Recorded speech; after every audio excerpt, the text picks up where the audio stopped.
Hi guys, welcome to PRC Foundation. How are you? কোশ্চেনটা হচ্ছে এরকম, discuss how fate plays a role or a vital role in the novel Tess of the Urbervilles. এই উপন্যাসটাতে ফেটটা কিভাবে role play করে। আসলে এই উপন্যাসটা আমরা যদি দেখি তাহলে যে পয়েন্টটা আসে সে পয়েন্টটা হচ্ছে এই উপন্যাসটা হচ্ছে একটা ট্র্যাজেডি। কার ট্র্যাজেডি দেখানো হয়েছে? ট্র্যাজিক লাইফ দেখানো হয়েছে। একটা ওয়ার্কিং ক্লাস একটা একটা ওয়ার্কিং ক্লাস লেডি তার কিন্তু ট্র্যাজেডিটাকে দেখানো হয়েছে। তো এখানে টমাস হার্ডি এই বিষয়টা আবারও বলে থাকি যে পেসিমিস্ট হিসাবে যদি তুমি টমাস হার্ডিকে প্রুভ করতে চাও তাহলে তোমার এক্সট্রা কোয়েশ্চেন পড়া দরকার নাই। এই ফেটের রোলটা থেকে পেসিমিস্ট হিসাবে তুমি তাকে প্রমাণ করতে পারবে, নো প্রবলেম। এই দুইটা প্রশ্ন আসলে একই, শুধু ডিসকভারের বিষয়টা হচ্ছে এটাই যে যখন প্রশ্নটা পেসিমিস্ট হিসাবে প্রমাণ করবে তখন তুমি পেসিমিজমের শব্দটাকে ব্যবহার করবে জায়গায় জায়গায়, আর যখন তুমি রিভার্সাল অফ ফেট বা ভাইটাল রোল অফ ফেটটা দেখাবে তখন তুমি রোল অফ ফেটটা জায়গায় জায়গায় লিখবে, তাহলে কিন্তু হয়ে যাবে। ঠিক আছে, so 2 in 1, this topic is 2 in 1। তো যথারীতি আমরা পয়েন্ট আউট করে ডিসকাস করব। তো ফার্স্ট পয়েন্ট যেটা সেটা হচ্ছে যে because of fate Tess loses her virginity. এটা একটা পয়েন্ট। ভাগ্যের কারণেই কিন্তু সে তার ভার্জিনিটি হারিয়েছে।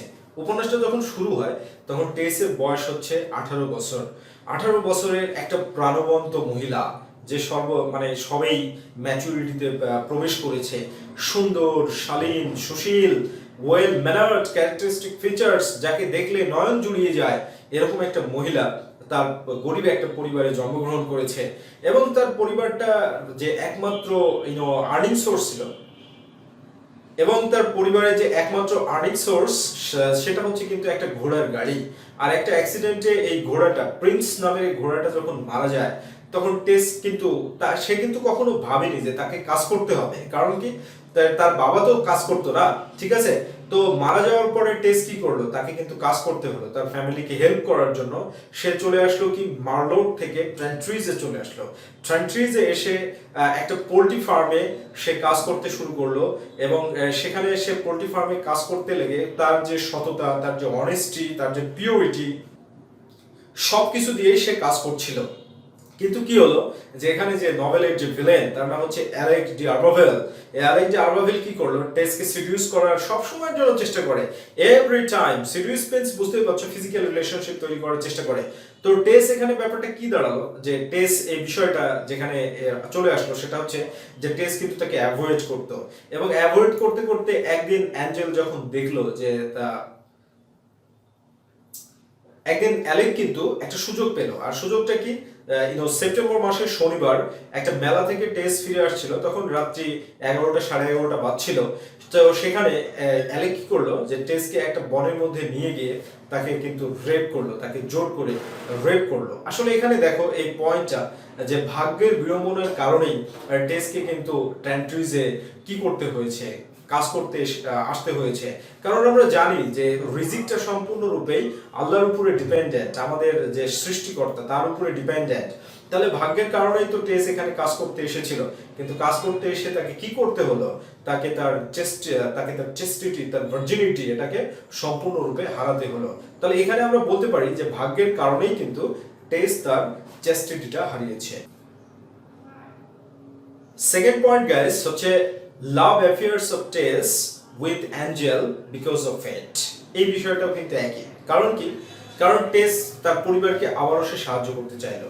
তার সন্তান সরো মারা যাওয়ার পরে, রেপের কারণে সে যে প্রেগনেন্ট হয়েছিল, সে সন্তান মারা যাওয়ার পরে সে তার পরিবারকে আবার সাহায্য করতে চাইলো।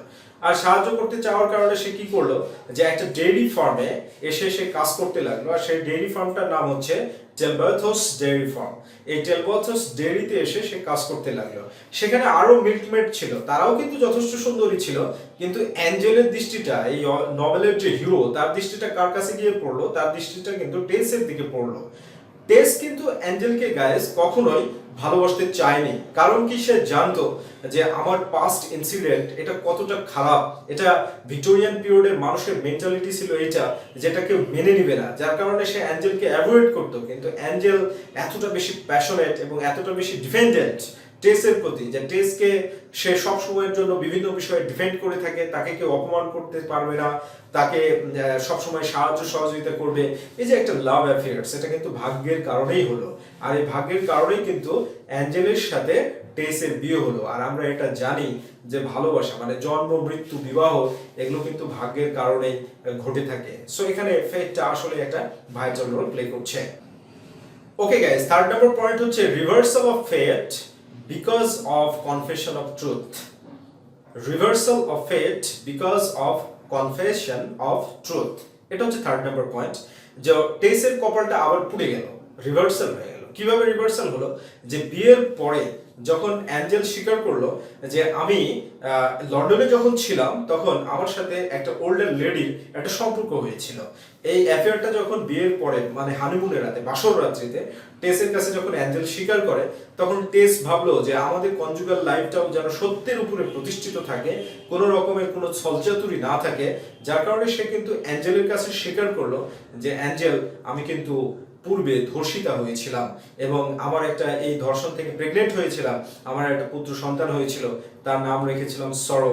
আর সরো মারা যাওয়ার পরে আমি এই ডেইরি ফার্মে কাজ করতে এসে তোমার সাথে আমার সম্পর্ক এবং আমার বিয়ে, এই বিষয়টা অ্যাঞ্জেল মেনে নিতে পারে না। না নিয়ে টেসকে কি করে, কিছু টাকা দেয়, দিয়ে বলে তোমার সাথে আমার মিউচুয়াল সেপারেশন, আমি আর কোনোদিন তোমার কাছে ফিরে আসবো না।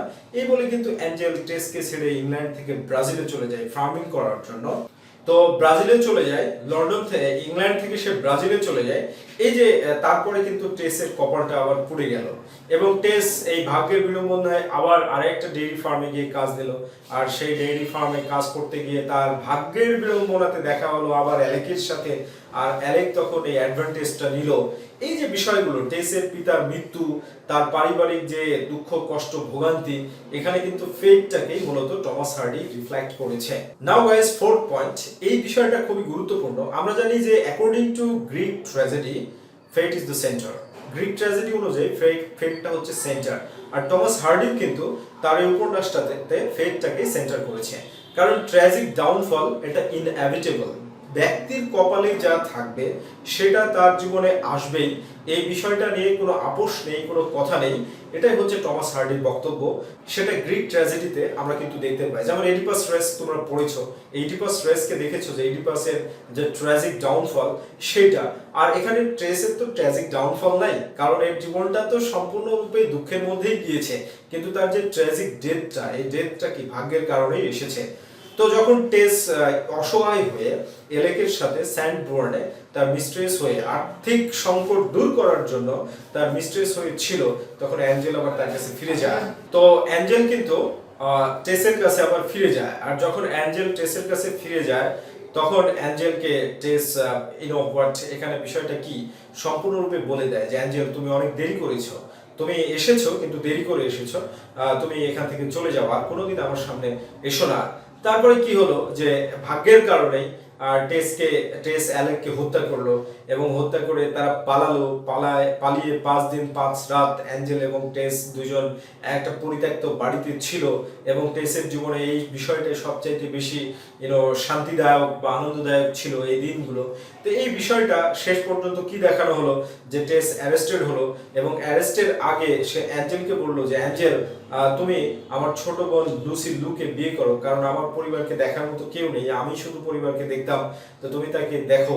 এখানে দেখো আবারও রিজিকের বিষয়, যে মিস্ট্রেস হিসাবে থাকা, দেহ ব্যবসার মতো একটা বিষয়।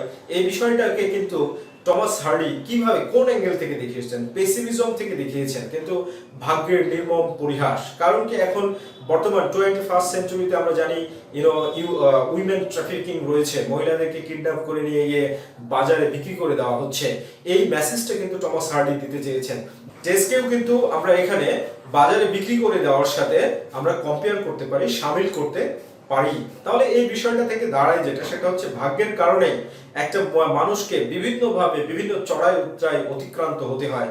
আর ট্রেসের যে ট্র্যাজিক ডেথ, এই ডেথটা কিন্তু ইনএভিটেবল ফেট হিসাবে প্রমাণিত হয়। এবং এইভাবেই তুমি at the same time role of fate এবং টমাস হার্ডিকে পেসিমিস্ট হিসাবে কিন্তু প্রমাণ করতে পারো। I hope your conception is clear. There is no doubt in your heart regarding this. Thank you so very much for watching the video. Have a good day, guys.